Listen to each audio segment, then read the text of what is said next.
за горлив проблем кој што екзистира во општина Егуновце подолг временски период, значи се работи за стар проблем. И затоа со овој амандман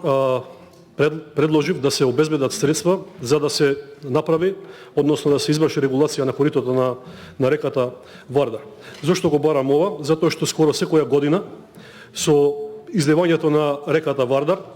од своето корито, жителите на населените места Јегуновце, Ротинце, Копанце, Туденце и Сиричино се соочуваат со големи проблеми и претрпуваат огромни штети. Значи се поплавуваат домовите, дворовите и она што може да се забележи дека и земјиштето со текот на времето ја менува својата конфигурација, односно Вардар све повеќе буквално голта од земјоделското земјиште. Во поплавите знаат да се поплават дури и до 150 куќи и огромни земјоделски површини. Проект за регулација на коритото на реката Вардар има. Тоа е стар проект кој што беше дообработен пред, ако не се лажам, 7 до 8 години. Проектот е во Министерството за животна средина. Проектот е од селото Туденце до село Јегуновце во должина од околу 7 километри. Со регулација ќе се возможи коритото на реката Вардар да прифати 40 кубни метри вода во секунда и ова би значило дека кога и да има под 40 метри кубни нема да дојде до излевање, значи да има и 35, односно до 40 нема да се излее водата и нема да направи поплава за поплава на околното земјиште и куќи. Јас сум навистина искрен во намерата и кога го предложив овој амандман бев свесен и за сумата која што е потребна, но сепак сметам дека во однос на она што до сега го имате ветено и велите дека сте го реализирале како влада на СДСМ, сметам дека се работи за минорна сума, затоа што со одобрување на овие 6 милиони од прилика евра кои што ги барам се малку пари за големото добро кој што ќе се направи за жителите на општина Јегуновце, а верувајте дека бенефит ќе има дури од овој проект и Скопје. Факт е дека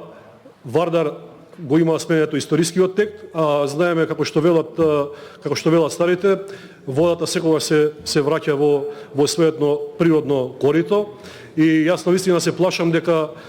секоја наредна поплава ќе биде поголема, но не го посакувам нормално тоа, поголема и поинтензивна и затоа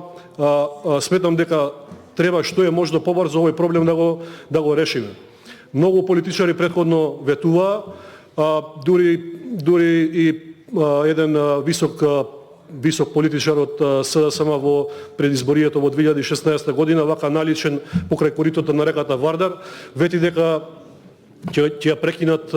изградбата на панорамското тркало, само со цел парите да се пренаменат за да се изгради корито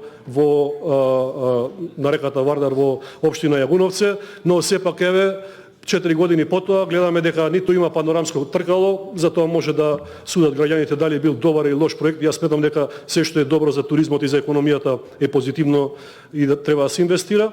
но сепак нема ни регулација на ова корито. Од оваа говорница на крајот сакам да апелирам и да кажам дека овој проблем нема да се намали, дека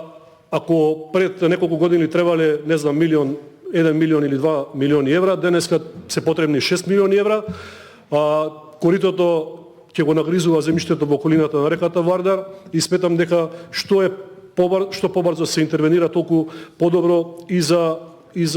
општината, и за населението, а особено и за развојот на земјоделието, затоа што општина Егуновце, за жал по затворањето на Југохром, представува општина во која што 90% од населението се занимава само со земјоделие. Благодарам.